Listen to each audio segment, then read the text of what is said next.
What a headshot! What a head! How's it guys, this is Dayvy, FPL, and welcome back to the Fantasy Premier League video here on my channel. And on this video, I'll be taking you through my transfer plan for Double Game Week 24. So the first Double Game Week of the season is upon us, and it might be an absolutely great one, with a lot of managers actually activating either their assistant manager chip or their triple captain. Now I'm just hoping to get through this week with the green arrow. If I can do that with no chips activated, I'll be pretty happy. But realistically, probably preparing for a red arrow, as mentioned, not using a chip.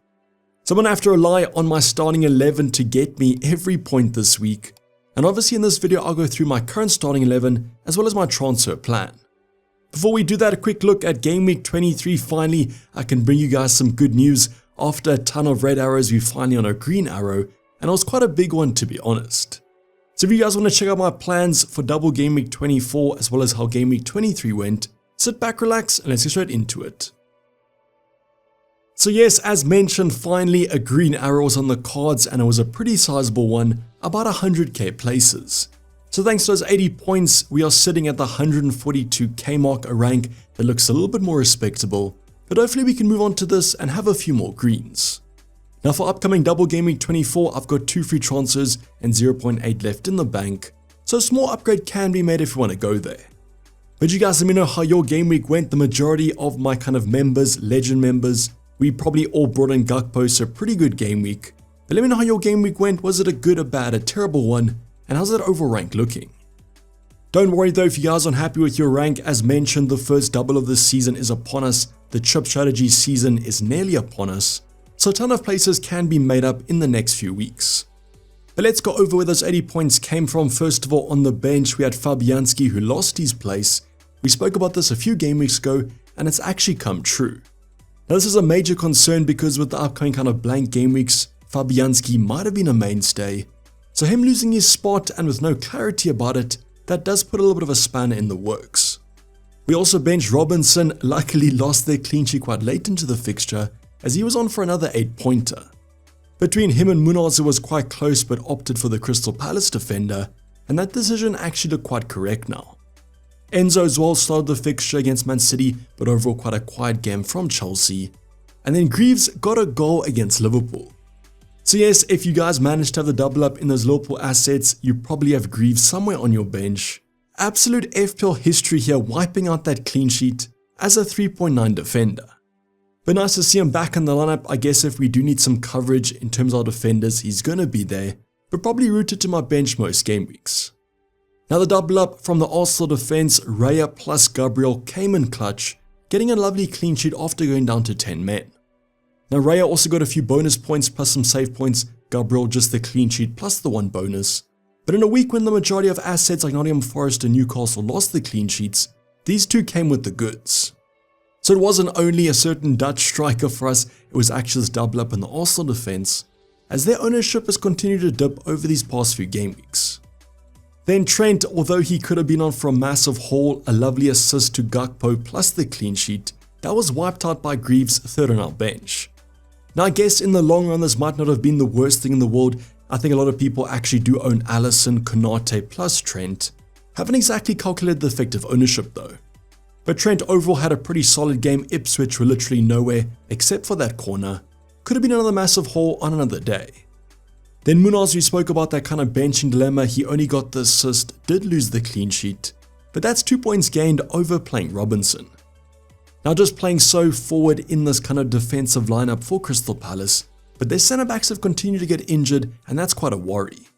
Gonna cause a little bit of a stir next week when we do choose our defense. But at least no one blanked in our defensive department, and that's right, our defense finally came good. Now in the midfield department, Mo Salah wasn't kind of my highest scoring player, but continues to kind of get the points, 8 points doubled to 16. Effective ownership was sky high though, so his points didn't really matter. Had a relatively okay game. I guess bringing in Gakpo and him having a better game was just great for our FPL team, but even Isaac did outscore Salah. Gordon in that kind of Isaac fixture, only the 1 assist, was pretty disappointed in this one, was hoping for a massive haul. It was against Southampton after all. Now it could be on the transfer out list, I'll speak about that at the end of the video, as those Newcastle fixtures do get a lot tougher for the next few game weeks. Then Cole Palmer, we spoke about his form against the top 6, hasn't been great, and unfortunately didn't do anything against his former club. It was overall quite a quiet game for Chelsea. Was expecting a bit more from Palmer though, and he's definitely going through a little bit of a bad patch. Then Eze took out 2 returns personally. He said he's not going to do a 5th assist in 5 games, he's going to do nothing in this fixture, and ironically the debut of Eze, I think, he ended up outscoring Eze. So would have loved a few extra returns, is still quite differential. Fixtures don't turn exactly now, but he might be a transfer out in the future. So does Mo Salah and Gordon getting a few returns, Palmer plus Eze both blanking. At least our forward department looked a lot better. Now I spoke about Isaac and him outperforming Salah. If you guys did go there as your differential captain, congrats. I always say this when there's one standout captain and you guys do go different, I'll always back you and support you. So 13 points versus 8 is a massive dub if you guys did go there, and Isaac is just so good and continues on this great form. He was, however, not the king of the game week, and that's reserved for one striker, and that's going to be Gakpo. Did I expect 2 goals plus an assist? No, but I'm pretty happy he got it. So if you guys don't know, we did a massive upgrade. We took out Nicholas Jackson, who did get an assist against Man City, and we brought in Cody Gakpo for his massive haul. I think he single-handedly did raise our green arrow to be about 100k, so for that, I'm pretty thankful. Not only that, he does look pretty nailed for the future game weeks. Did come off in the 60-minute mark though.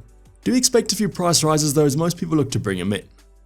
But just a great transfer, always just hits different when you bring a player in for their debut and they manage to score so well for your team. Here's to many more hopefully though. Then we are going to end our team on a little bit of a bad note here. João Pedro, only the 1-pointer. Just don't really know what's happened to him since bringing him in. Not only does he not get a lot of shots, he also racks up the yellow cards, which isn't great. It's also one that I'm looking to transfer out if I have a free transfer. So even though we're ending on a bad note, was a great game week, a massive dub. Game week 23, 80 total points, and an overall rank of 142k. As mentioned though, let me know how your game week went. Was yours even better than mine? Did you own some even bigger differentials? Comment down below, always like to see how you guys are keeping up. Now before we go over my team selection, I've actually already made a transfer and therefore we can toggle over my transfer plan first. So out of the 2 free transfers, I've already used 1. Now this transfer was to actually bring in Mykolenko, Rose and Price, I think it was Sunday evening, and I wanted some Everton defensive coverage anyways. Now I'm not saying that Mykolenko is the best defensive coverage, I think that Tarkowski or Pickford are probably better, but he comes in so cheap and could be a good option for the medium term. Now literally, Everton's double game week is only the first fixture, it's Leicester at home. So if they don't keep a clean sheet there, I'm quite worried because Liverpool at home might not be the best fixture. Then after that, the fixtures aren't too great, but as mentioned, he's so cheap he could be a rotation piece. The only question mark was who to take out between Robinson, Munoz or Greaves. Now on paper, you guys might be thinking easy Greaves, he comes in at 3.9, doesn't play every game, is super cheap. Surely an upgrade on him is going to be worth it. Now I do agree with you, but I actually took out Robinson instead because of these tougher fixtures, and I wanted some more value to be a little bit more flexible. I've got one eye on a Bournemouth forward or midfielder in a future game week, and therefore I needed some money to upgrade Enzo potentially. So yes, unfortunately Robinson out, great team Fulham having a great season. I just needed the value and I wanted to be a bit more flexible. So as mentioned, Mykolenko, Rose and Price, so if you guys haven't done this move, I just wait and see. Do you need Everton defensive coverage? No, but I wanted to go there. Call a double game week fever, whatever you want. There could be a haul in here. They are playing a little bit better under David Moyes. So this transfer was confirmed and therefore I do have 1 free transfer and about 1.4 left in the bank. Let's go over how the current team is setting up. So the first double game week of the season is going to have the following lineup. I could look to make a future move though, I'll talk about that shortly. So 1 free transfer, 1.4 in the bank for quite a big upgrade. Lots of potential moves that I could go for. On the bench this week, it's going to be a defensive 50-50 at the moment. I'm benching Gabriel against Man City. But you guys let me know who you would bench out of my defensive department. Greaves could even be a consideration against Southampton. That could be a clean sheet. Just don't know how much I trust that Ipswich defense. Then Enzo has a good fixture, West Ham, but I've been burnt by him too much. I'm going to be benching him. And I've had to take 2 price drops on him at the moment. But Fabianski unfortunately lost his place, so starting Raya against Man City, I'm just hoping for some save points as I think Man City probably score. Then our back department is going to be Mykolenko, the new transfer in. He has Leicester, Liverpool, hoping for the first game. And then I got Trent with Bournemouth plus Everton. Now on paper, these two games are pretty tough. I mean, both away from home, both teams do look good, especially Bournemouth with their current form. Then also starting Munoz against United because of that attacking position. I watched United last night, they weren't great. But would you guys start Gabriel over Munoz? Then I'm in for department, no questions here. The captain will be Mo Salah. I'm just going to try and nullify the triple captaincy as much as possible. I have suggested this though in the Dayline stream. If you guys haven't used the triple captain, I probably would use it in Game Week 24. But even though I'm going to captain Mo Salah, I hope that he blanks. Then Gordon against Fulham, that's a tough game. I've just sold Robinson though, so I hope that Newcastle score. And then I got Palmer against West Ham, which is a great fixture. Finally, Eze against United, although they didn't attack well, I guess their defense was okay last night. I just hope that Eze balls out against them. Then up front, Isaac against Fulham, good goal scoring form. I could expect some goals here, but this could be quite a close game. Cody Gakpo going nowhere unless he does get injured against PSV. Touch wood that doesn't happen though. Two good fixtures though, would probably say these are better from a defensive to an attacking point of view, and that's why I was just happy that I brought Gakpo in last week against Ipswich. Then the final player, João Pedro against Forest, a pretty terrible game, and with the current Brighton form, might even take him out for a hit. I do have one free transfer though, I might reserve that for the midfield department, but it could be for João Pedro. What would you guys do if this was your team in the comments down below? Now lastly, just on the assistant manager chip, I probably won't be activating it even though I've already used the triple captain, so I could use the assistant manager. I'm going to keep it for a later stage. I'll be going over my reasoning though in the upcoming ultimate guide, just deciding if I do a chip strategy section, as most of the doubles and the blanks haven't been confirmed yet. But just because I'm not using it doesn't mean that you guys don't. It's a great chip, and I think that Arnie's slot or even David Moyes could be quite advantageous. Now the last talking point is going to be my transfer plan for my last remaining free transfer, and as mentioned I might use this on a midfield department. So the player on my horizon at the moment is going to be Mbeumo. Just don't really like the look of the Spurs defense at the moment, and Mbeumo and Brentford have been attacking pretty well. Not only that, great fixtures coming up: West Ham, Leicester, Everton, they all are green fixtures, and Mbeumo is just a great FPL asset at the end of the day.